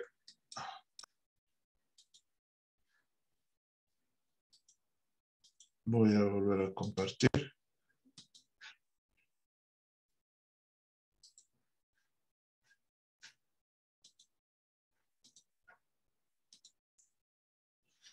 ¿Se ve, Cristian? Ahora sí, se ve, doctor. Ya. Esto es importante, quisiera que los que deseen que copien el canal de YouTube, porque esta presentación lo tienen en formato de video. Ahora, no sé si el organizador llegó a formar un grupo. Si es así, me lo pueden incluir para que les pueda subir algún material de apoyo. Pero igual, si lo tienen en el canal de YouTube, lo pueden subir o los invito a suscribirse a los que desean, porque normalmente estamos en viaje. Este es el canal de YouTube. ¿Ya? Perfecto, doctor, muchas gracias. Si gustan, podemos, entramos a la ronda de preguntas. Pueden hacer cualquier duda o consulta, ya sea mediante el chat interno, chat general o mediante su micrófono.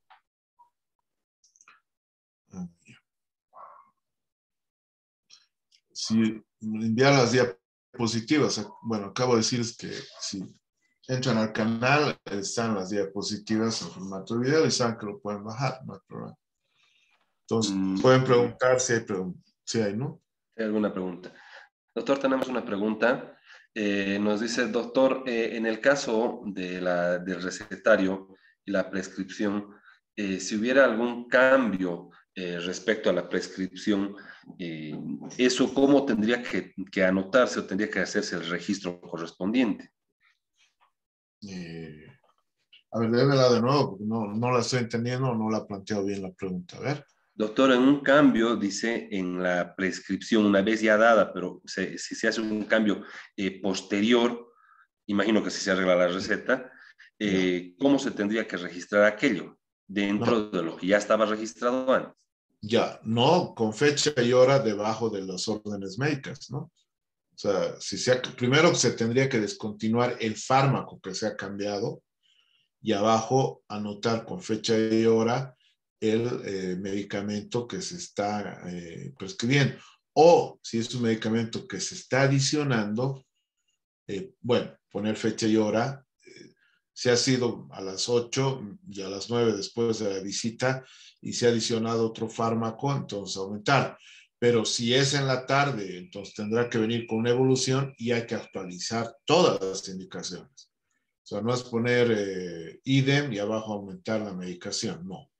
Tenemos que, o sea, si es en la tarde y ha cambiado la medicación, tenemos que evolucionar de nuevo y actualizar toda la medicación. Perfecto, doctor, gracias. ¿Hay alguna otra consulta o pregunta quizás?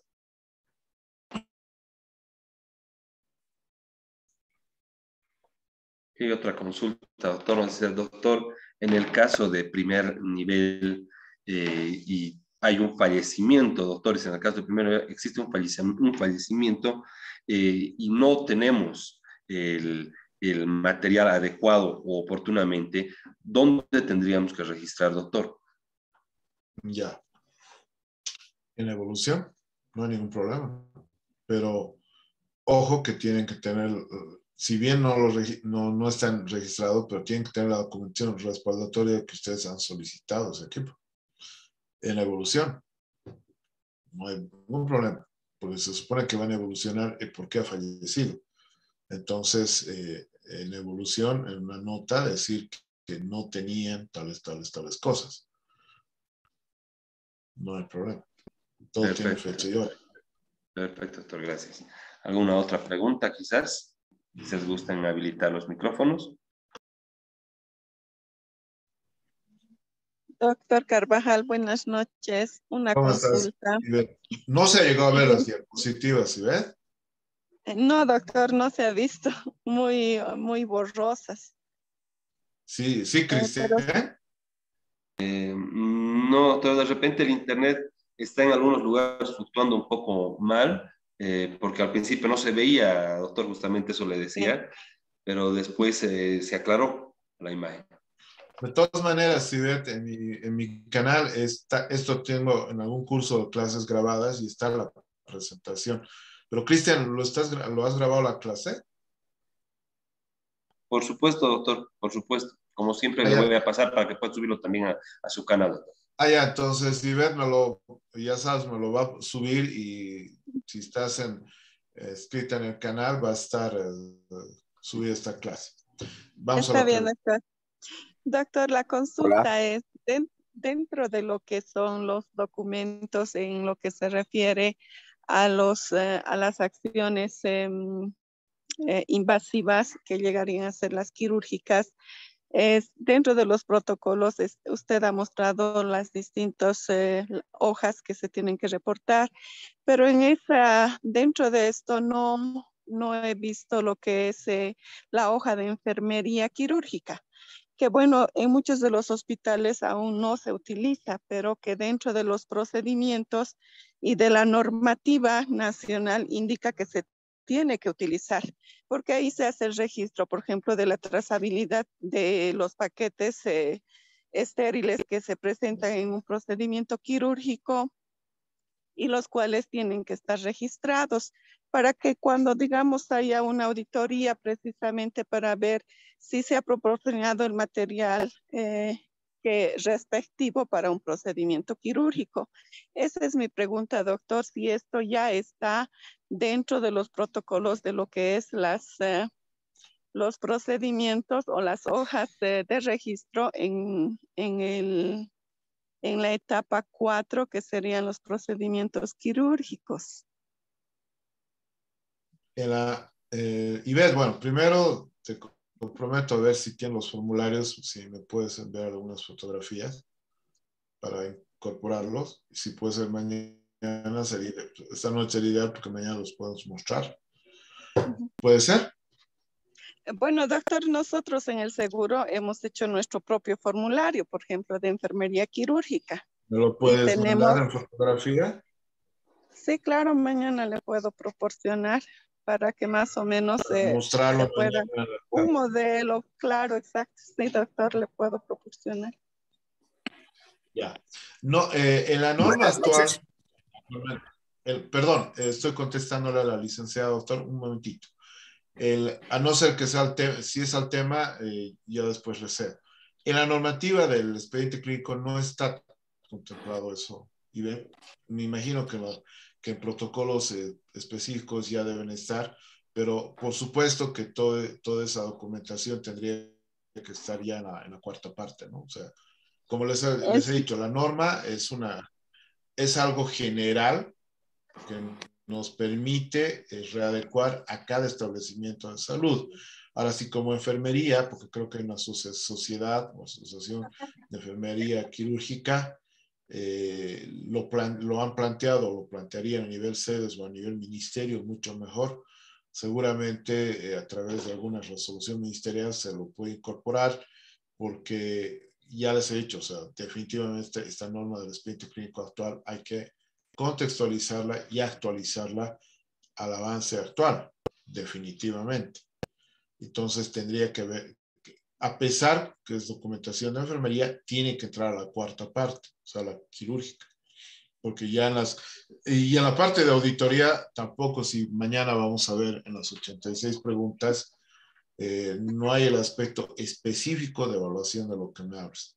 Por eso te pido que si me lo puedes enviar en la mañana para un poco revisarlo y ya en la parte de auditoría contextualizarlo dónde va a entrar cuando evaluemos ese aspecto.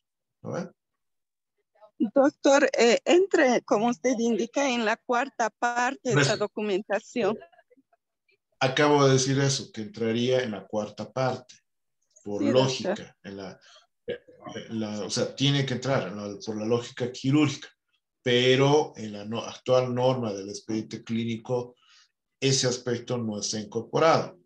Pero les vuelvo a repetir, esto es una norma, una directriz general que a cada hospital le permite contextualizar a su hospital esta normativa, pero eso lo tienen que tener escrito como una norma de expediente clínico. Por ejemplo, Ivette trabaja en el seguro universitario, ¿no?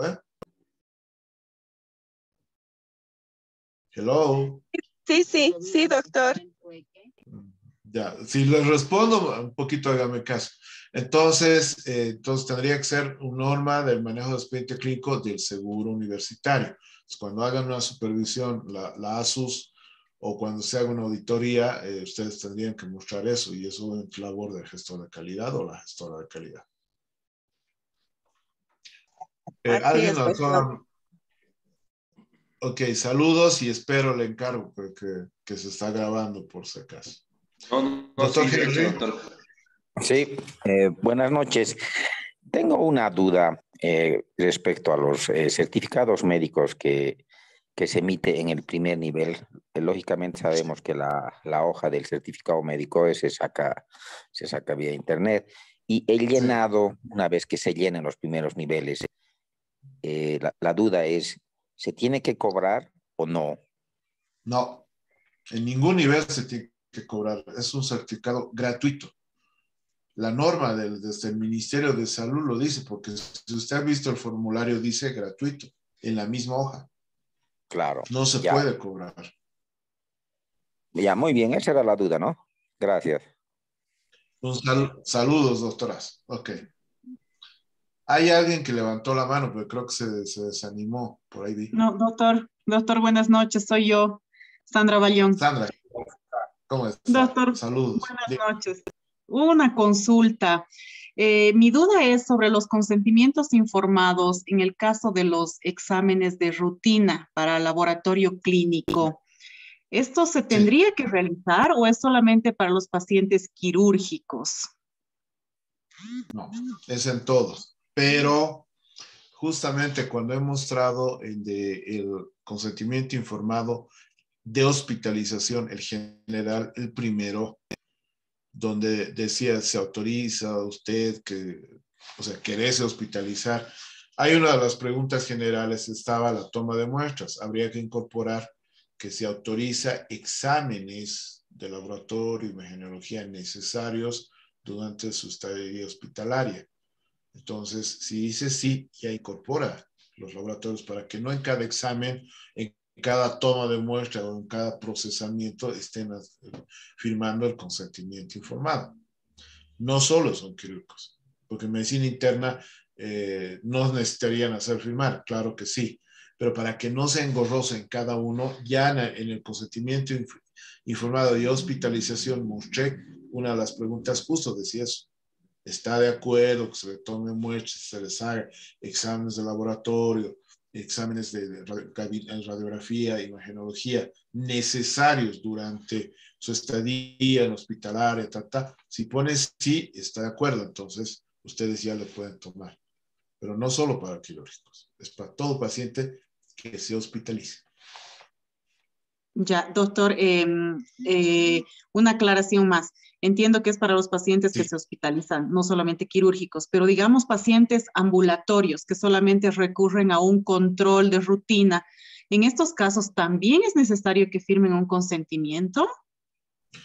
El artículo 44 de la Constitución, así a la letra, ¿sí? Porque dice todo procedimiento médico y o laboratorial, o sea, que no se lo puede hacer sin consentimiento debidamente informado.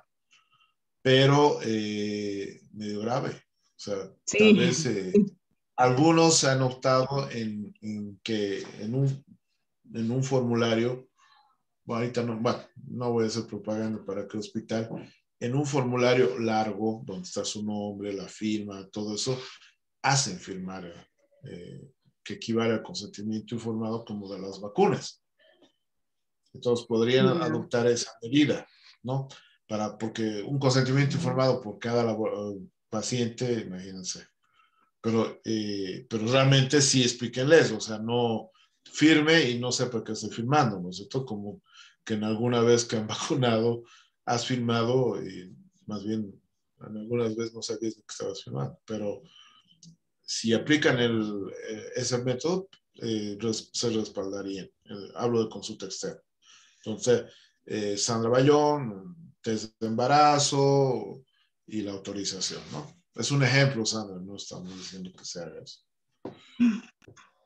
Ya, doctor, ya sí, es que es complicado, ¿no? Porque realmente se genera mucho papel, mucha documentación. Nosotros, por ejemplo, en el laboratorio, el único consentimiento que hacemos firmar es para las pruebas de VIH, por ejemplo, ¿no?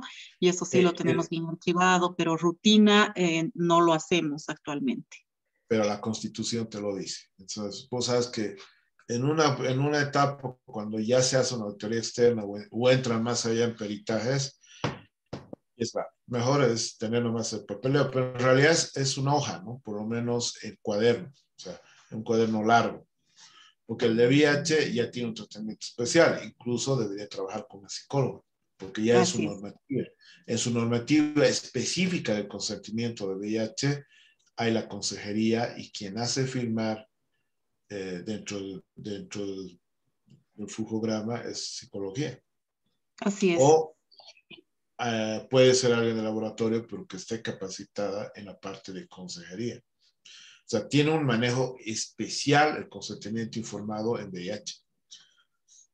Por eso, yo adoptaría como hacen el consentimiento informado en vacunas. O sea, te estoy dando una idea para cumplir ese aspecto, además que es constitución, ni siquiera es una resolución ministerial, que no deja de ser importante, no, pero es la ley de leyes te está ya dando el parámetro que la laboratorial debería tener consentimiento informado. Y lo que no pasa en 100 casos pasa en 1. Y eso sabes, Sandra. Sí, muy bien. Listo, doctor, gracias. Gracias por las aclaraciones. Okay. ¿Alguna duda más para poder concluir?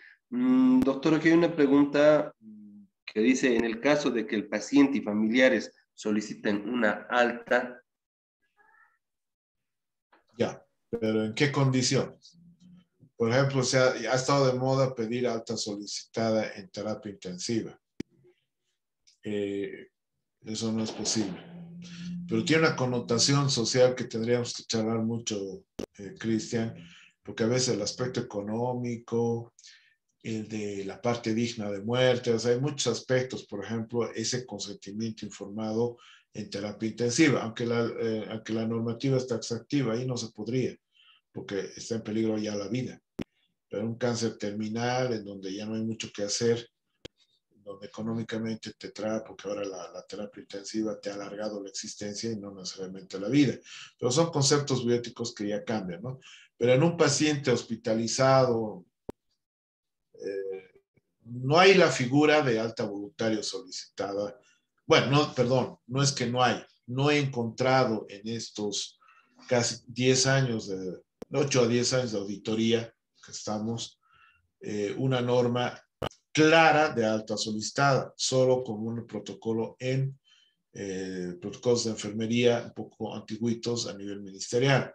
Entonces, si alguno encontrado, ha tenido de los colegas tiene conocimiento que esté en alguna ley o en alguna normativa que no nos va a conocer, pero me parece que no hay. Por eso es que en la época de COVID algún hospital prefería que se fuguen los pacientes, que tampoco es correcto, ¿sí? Entonces podríamos dar la figura que ha tomado el Hospital Gineco, ¿no? Que sí está dentro normativo. Si yo autorizo algo, puedo revocar. Entonces la figura sería revocatoria de consentimiento informado, pero no te libera de la responsabilidad que tienes con el paciente. Pero obviamente no puedes obligarlo a que tengas que, si rechaza lo que está ahí, creo que Iris poniéndome, la internación o la consulta, no lo puedes obligar. Pero tiene que estar muy bien redactado. Al final es el título, ¿no? Si no le vas a poner solicitada y le vas a poner revocatoria de consentimiento, es exactamente lo mismo, pero tienes que explicarle. O sea, por eso es revocatoria de consentimiento, porque es el mismo procedimiento de consentimiento informado. Le explicas, haces que te explique y lo dejas decidir. Son los principios del consentimiento informado. Exactamente lo mismo. Le explicas qué pasa si se va. El riesgo de muerte, el riesgo de complicación, porque puede volver, no es lo mismo operar una apendicitis que volver a operar una peritonitis, donde el riesgo de muerte es mayor, por sepsis, etc. Ya. Y lo dejas decidir. O sea, no todo el día, ¿no? Lo dejas decidir. Y obviamente ya sabes que ha decidido y asumen con la firma, con la huella digital, con la foto del carnet y demás, de alguna manera hay que deslindar la responsabilidad. Porque estamos de acuerdo, Iris, si no quiere, ¿para qué vas a obligar? Entonces, no es una consulta privada, y aún sea, no puedes obligar. Hay un principio de autonomía, a no ser que el paciente inconsciente y tengas que actuar. Eso es otra cosa. Perfecto, doctor, gracias. No sé si hay alguna consulta para que demos por finalizada la exposición del día de hoy. De todas maneras, si alguna cosa se les ha ido con seguridad, que mañana cuando hablemos de auditoría vamos a tocar algunos puntos del llenado del expediente clínico, porque estos dos temas van casados, van juntitos, van como pareja de matrimonio de 50 años. Sí. Perfecto, doctor, ¿Ya? muchas gracias. Entonces, bueno, no existiendo más consultas y preguntas, doctor, como siempre, para nosotros es un placer tenerlo como expositor.